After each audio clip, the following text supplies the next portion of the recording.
कार्यदल गठन गरेको छ, जसमा माननीयज्यू प्रदेश योजना आयोगका उपाध्यक्षलाई संयोजक बनाएर विभिन्न मन्त्रालयका सचिवज्यूहरू रहेर जो कार्यदल यहाँ उपस्थित हुनुभएको छ, सर्वप्रथम यहाँहरूलाई स्वागत पनि अघि गरिसकियो।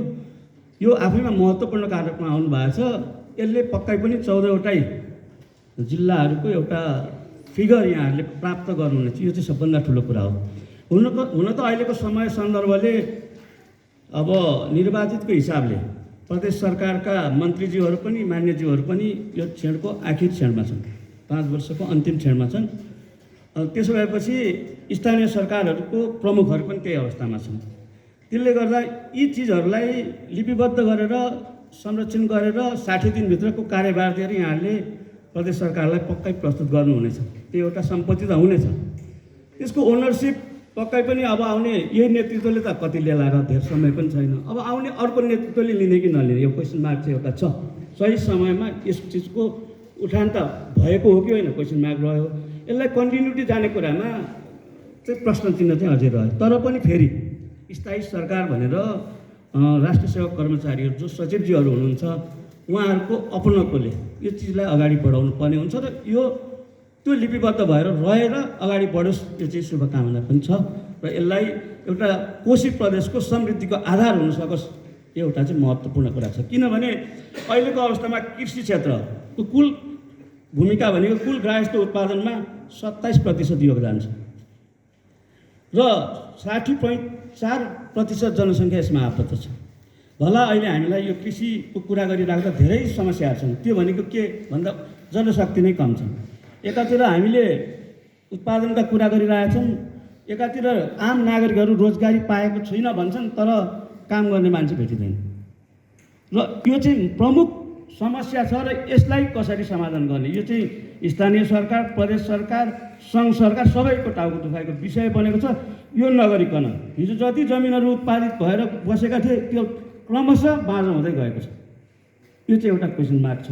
अर्को कुरा यही सन्दर्भमा बाँदर आतङ्क, त्यो कुरा आयो कि आएन? सबभन्दा समस्या भनेको बाँदर आतङ्क छ। मान्छेले अहिले उत्पादन गर्दै गरेको जमिन छोडिसक्यो। किन भन्दा अब के गर्नु, बाँदर आएर कति रोक्ने? त्यही पनि अब 1500 युवाहरू तिनै विदेश पलायन भइरहेको अवस्थामा घरमा भएको बुढाबुढी महिला केटाकेटीहरूले कति गर्ने? चरित्र त यही छ नि त। यो सिनारीहरूलाई चाहिँ कसरी एड्रेस गर्ने? यो नगरिकन सायद हामीले जस्तोसुकै नीति अहिलेको पहिचान गरेको अवस्था त्यसबाट यो गर्नुपर्छ भन्ने कुरा ल्याए तापनि यसले सार्थकता पाउनु चाहिँ बहुत गाह्रो छ। अर्को कुरा अघि पनि कुरा आयो, अब जमाना धेरै फरक भयो, जनआन्दोलन भयो। हिजोका ठुल्ठुला दलहरूले यो अहिलेको हाम्रो स्वतन्त्र सङ्घीय लोकतान्त्रिक गणतन्त्र ल्यायो। अब लोकतन्त्रमा बोल्न पाउने अधिकार दियो, तर पनि आर्थिक समृद्धिका यी कुराहरू यो 30 वर्षमा हुन त भयो, तर जति सोचेको छ नागरिकले जति अपेक्षा गरेको छ त्यति हुन सकेन। र यसैमा सिस्टमभन्दा बाहिर आएर नागरिकले चाह्यो भने त त्यो चिज बदलिँदो पनि रहेछ नि। सरकार अर्को आएको छ अहिले, जसले 2/3 बहुमत पाएर नागरिकले उसलाई चाहिँ सुम्पिएको अवस्था छ। यी अवस्थामा यी चिज आइराख्दा निजी क्षेत्रहरू कति ढुक्क छ त अहिले? जहाँ आन्दोलन हुन्छ त्यहाँ चाहिँ निजी क्षेत्रका घरहरू जल्छन्, व्यावसायिक भवनहरू जल्छन्। अनि यो लगानी वातावरण त्यो सुरक्षित नहुँदा कसरी लगानी हुन्छ? यहाँ मैले जोड्नु खोजेको के भने कृषक मात्रै एउटा यसको युनिट होइन। कृषकले उत्पादन गर्छ, जस्तो यहाँ अलैँचीकै कुरा गरौँ या कफीको कुरा गरौँ। कफी उत्पादन समग्रमा धेरै एउटै व्यक्तिले गर्न सक्दैन, गरेको पनि छैन। समूहमा कहिले गरेको होला, उसले त्यो चिजलाई गेडैको रूपमा कति होला उचित दाम दिन सक्छ, त्यो दिने उसले सम्बन्धित ठाउँमा। अब त्यो कफी एउटै उदाहरण दिउँ, त्यसको त्यो बिहा, त्यसको बोक्रा चाहिँ छिल्ने मात्रै सीमित मात्रै ठाउँमा ती चिजहरू छन् जो हरियो बिन हुन्छ। त्यो भुटिसकेपछि 1 महिनामा चलाउनु पर्छ भन्छ। त्यो हामीले त्यो क्यापेसिटी छ त? भुट्ने त एक खालको हामीसँग त्यसलाई कति क्वान्टिटीमा कति रातमा भुट्ने भन्ने पनि छैन। अर्को कुरा त्यो भुटिसकेको 1 महिनामा त डेट एक्सपायर हुन्छ। त्यो नभए त अन्तर्राष्ट्रिय बजारतिर अथवा निजी बजारमा, लोकल बजारमा पनि लान सकिँदैन। त्यसो भइसकेपछि हामीले बेच्ने के भन्दा त्यो हरियो बिन नै हो। त्यसो भइसकेपछि त्यसलाई रिजर्भ गरिसकेपछि त्यो चाहिँ जुन बेला जहाँ चाहिन्छ, जुन अवस्थामा चाहिन्छ भुटेर त्यो युज गर्छ। अहिले पनि यहाँ ब्रान्डिङ गरेर हिमालय जावा के भन्ने काठमाडौँ भएकोहरूको युनिटहरू यहीँबाट लगेर उसले आफ्नो ब्रान्ड बनाइरहेको छ भनेपछि यो लेयर हुन्छ। त्यसकारण अन्तिम लक्ष्य भनेको किसान मात्रैले दिने कुरा पनि होइन। त्यसकारण अहिले कुरा आयो बिचौलिया। अब यसलाई के भन्ने, बिचौलिया भन्ने कि व्यापार भन्ने? अहिले विश्वको लडाइँ नै कहाँ भइरहेछ भन्दा यो आर्थिक कूटनीतिमा। आफू कसरी त्यो व्यापारमा सस्टेन हुने, यो तेलको विषयमा किन झगडा भइरहेछ भन्दा सबैको आँखा त्यसैमा आवश्यक छ। त्यसकारण व्यापार के हो भने हाम्रो सरकारले पहिला चाहिँ बुझ्नु पर्यो, निजी क्षेत्र के हो, व्यापार के हो, यसको सुरक्षा कसरी गर्न सकिन्छ। अनि जति छुट्टै आन्दोलनहरू भयो त्यसमा त्यही चिजहरूलाई तोडफोड भएपछि कसले लगानी गर्छ? अब भन्नुपर्दा देशको अर्थमन्त्री भइसकेको मान्छेले यो वातावरणमा कसरी लगानी गर्छ भनेर यो अवस्था आइसकेपछि कसरी यो चिजलाई हामीले सँगै लिएर जान्छौँ, यो क्वेसनवाचक चिन्ह चाहिँ अहिले पनि छ। त्यसकारण यी सबैलाई मध्यनजर गरेर हामी कसरी अगाडि बढ्न सक्छौँ भन्ने मेन कुरा हो। अब यसमा अघि पनि कुरा आयो, विशेष गरी अहिलेको अवस्थामा एक दुईवटा कुरा मात्रै म भनेर सकिहाल्छु। जस्तो हाम्रा अहिले पनि के छ भने यो क्वारेन्टाइनको कुरा आयो, अब निर्यात गर्ने कुरामा यो चाहिँ नाकाको कुरा आयो। अब यसमा स्थानीय र प्रदेश सरकारको मात्रै भूमिकाले पनि पुग्दैन, किनभने हामीलाई कोभिडको बेला थाहा छ। त्यसपछिको सकिसकेपछि तिमीहरूले पठाऊ, चाइनाको प्रान्तीय सरकारले पठाऊ तिमीहरूको 1 अरबको योजना भन्यो। अध्यक्षज्यू यहीँ हुनुहुन्छ, त्यो बेला अर्को अध्यक्ष हुन्छ, किनभने अघिल्लो पटक पनि म चाहिँ समन्वय प्रमुख भएको छ। पठायौँ हामीले स्थानीय सरकार, हामीले त चिठी लेख्यौँ, सिडिओ साहबले त्यो लेख्नु सक्दैन रहेछ, उहाँले हामीले होइन यो त केन्द्रको चाहिन्छ भने हामी त निर्वाहित जे पर्छ भने लेख्थ्यौँ। तर अन्ततः गत त्यो दिने कुरामा 1 अरबको योजना पठायौँ, दिने पनि राजी छ, तर सङ्घीय सरकारको कसैले चाहिँ त्यो पत्राचार गर्नु लाउनुहोस् भने हामीले भेटेनौँ। कुरा त यही छ। अहिले पनि स्थानीय सरकारलाई त्यो अधिकार हुने भने धेरै कुराहरू त्यहाँबाट ल्याउन सकिन्छ र यो नाका धेरै सहजीकरण गर्न सकिन्छ, तर त्यो गर्नु सकिएको छैन भनेपछि यो ज्वलन्त उदाहरण त्यसले पनि अप्ठ्यारो परेको हुन्छ। अर्को कुरा, एक दुईवटा कुरामा अर्को कुरा, अलैँची अरेबियन कन्ट्रीमा जान्छ भने पक्का भयो। हाम्रो त यी बिर्ता मोडले नै निर्धारण गर्छ दर रेट, उताको कुरै नगरौँ, उसले आफ्नो प्याकेजिङ गर्छ कि के गर्छ। हाम्रा कृषकहरू पनि अभि अल्छी नै छ, किनभने त्यो जुङ्गा काट्ने अन्य कुराहरू गर्नेलाई पनि अलिक व्यवस्थित गर्दैन, किन एउटै दाम दिन्छ उसले किन त्यसलाई व्यवस्थित गर्ने भन्ने कुरा छ। अब कसै एउटा व्यक्तिले आफ्नो व्यावसायिक रूपमा त्यहाँ चाहिँ एग्रिमेन्ट गर मसँग अलैँची, त्यो वर्ष यति दिए मलाई भनेर उसले भन्दा यहाँ त्यो बेला 35,000 थियो अलि अगाडिको, उसले 60,000 यहाँको कृषकलाई दिन्छु, त्यो एग्रिमेन्ट गरिदिनुलाई यहाँ चाहिँ वातावरण मिलाइदिनु पऱ्यो। म आएर 60,000मा किन्छु, यति मन अलैँची म त्यहाँ चाहिँ सप्लाई गर्छु भन्दा अब यो ग्यारेन्टी नै भएन। यो ग्यारेन्टी कसले गर्यो? त्यो बेला 1 लाख भइदियो भने त किसानले दिँदैन, स्वाभाविक रूपमा हो। 30को 60 दिँदा पनि प्राप्त गर्ने छैन भनेपछि यो अन्तर्राष्ट्रिय बजारमा हामीले कसरी यसलाई इन्भेस्ट गर्न सक्छौँ? उसले चाहेर पनि त्यो चिजलाई लानु सकेन। अर्को छुर्पी, चुइङको कुरा आएछ। छुर्पी, त्यो छुर्पी आफैमा पनि अब दुग्ध पदार्थबाट बनेको चिज हो, यसलाई पनि क्वारेन्टाइन चाहिने हो। तर अमेरिकै बसेका हाम्रा यहीँका साथीभाइ व्यापारीले गरे त्यो चाहिँ काम गरेको हिसाबले उसले त्यो चुइङवाला चाहिँ के अरे कुकुरलाई खुवाउने भए पनि त्यहाँ चाहिँ परीक्षण हुनुपर्ने छ। उसले के भन्यो, त्यहाँको एउटा प्रतिष्ठित कुकुरको दाना बेच्ने कम्पनी समातेको हिसाबले त्यो कम्पनीले यहाँ आएर त्यो मान्छे पठाइदिएर त्यसको चाहिँ सर्टिफाई गर्ने गरी अथोरिटीवाला मान्छे पठाएर उसको छाप लगाएपछि मात्रै त्यो अमेरिका जानु थाल्यो। भनेपछि यो चिजलाई समाधान कसरी गर्ने?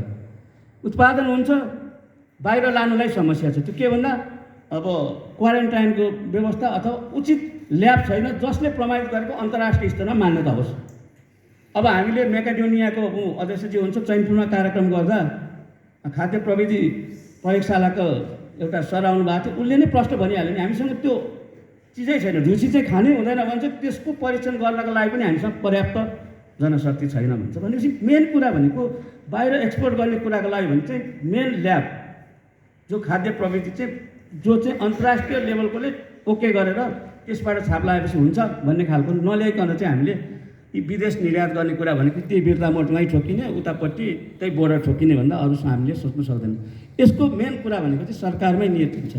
अब हामीले सायद के भन्छ डिपुटी कमिसनर के भन्छ जो चाइनाको, उहाँ अस्ति हामीले एउटा पालिकामा कार्यक्रममा ल्याएको थियौँ, उहाँ सायद भोटखोलासम्म पुग्नुभयो। निषेधित क्षेत्र छ त्यहाँसम्म पुग्नलाई पनि उहाँ त एउटा प्रोटोकलले हाई भएकोले माथिबाटै पत्र आयो, उहाँ जान सक्यो।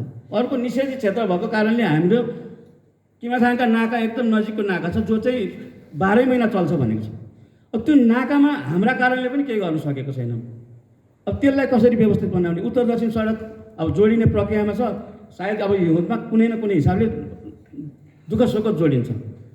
अब अहिले जति पनि चिजहरू आएको छन् त्यो चिजको चेन्जेस पनि छैन हामीसँग। जस्तो इन्डियनको अहिले सागसब्जीको या फलफुलको कुरा काठमाडौँमा लगौँ या अन्य देशभरि जम्मैमा लाने कुरा हो, त्यो यतिसँग गाडिएको छ कि उनीहरूको च्यानल जसलाई ब्रेक थ्रु गराइ सकिँदैन।